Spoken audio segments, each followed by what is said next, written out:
उसका भाष्य स्वामी जी ने एक किया है और किसी का कुछ और हो सकता है, लेकिन ये चर्चा होने से ही उसमें से नवनीत निकलेगा, उस मंथन में से ही निष्कर्ष निकलेंगे।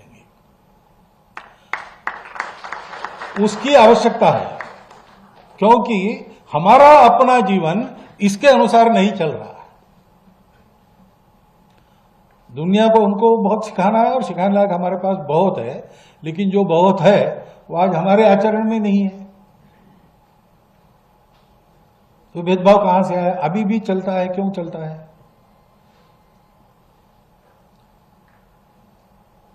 हमारे अस्पष्ट उल्लेख है, अहिंसा ही हमारा स्वभाव है, हमारा मूल्य है अहिंसा। लेकिन हमारी अहिंसा लोगों को बदलने के लिए, लोगों को अहिंसक बनाने के लिए है। तो कुछ लोग तो बन जाएंगे हमारा उदाहरण लेकर, लेकिन कुछ लोग नहीं बनेंगे, और इतने बगड़े रहेंगे कुछ भी करो वो नहीं होंगे और उपद्रव करेंगे दुनिया का। तो इसके लिए क्या करना है? आपने बताया मुंबई में मैंने रावण का उल्लेख मैंने इसलिए कहा, मैंने कहा कि भाई हम तो किसी के दुश्मन नहीं है, द्वेष वगैरह हमारा स्वभाव नहीं है। तो रावण का भी जो वध हुआ वो रावण के अकल्याण के लिए नहीं हुआ, कल्याण के लिए हुआ।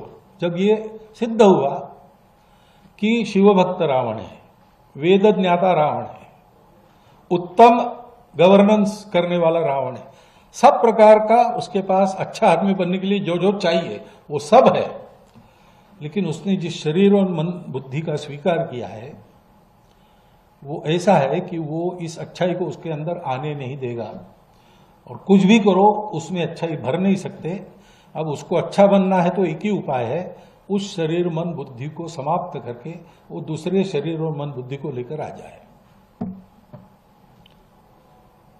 तो भगवान ने उसका संहार किया। अब उस संहार को हिंसा नहीं कहते, वो अहिंसा ही है। तो अहिंसा हमारा धर्म है। आतताइयों से मारना खाना, गुंडागर्दी वालों को सबक सिखाना, ये भी हमारा धर्म है।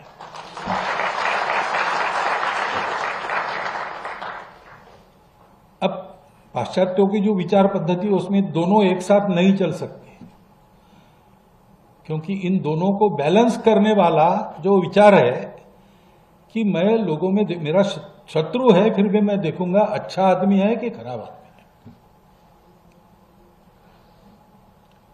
वो बैलेंस नहीं है। शत्रु है या नहीं शत्रु है, वो अच्छा होगा तो भी उसको पूरा मिटा दो। हमारे यहां वो अच्छा है कि नहीं इसको देखते हैं, और कुछ लोगों को थोड़ा दंड देके, कुछ लोगों को ज्यादा दंड देके, कुछ लोगों को दंड दिए बिना सुधार कर अपनाते, तो जिनका इलाज ही नहीं दूसरा कुछ, उनके कल्याण के लिए उनको बेसिक मटेरियल दूसरा पाने के लिए भेज देते जहां मिलता है वहां। इससे एक बैलेंस है। अभी हम कभी भी अपने पड़ोसियों की कोई अपमान, कोई हानि नहीं करते, लेकिन ऐसा हम रहते हैं तो भी अगर कोई उतर आए बुराई पर, तो वहां पर अब दूसरा इलाज क्या है? राजा का कर्तव्य है प्रजा की रक्षा करना, राजा अपना कर्तव्य करेगा। दोनों धर्म है। इसलिए गीता में अहिंसा का ही उपदेश है। अहिंसा का उपदेश इसलिए किया कि अर्जुन लड़े और मारे, क्योंकि उस समय ऐसे लोग थे सामने कि अब उनके विकास का दूसरा इलाज नहीं था, तो सब बदल के उनको आना पड़ेगा। ये एक संतुलन रखने वाली भूमिका अपने यहां है, वो संतुलन हम भी भूल गए। ये संतुलन देने वाला धर्म है, धर्म की दृष्टि है। हमारे यहां जैसा बताया 4 पुरुषार्थ है,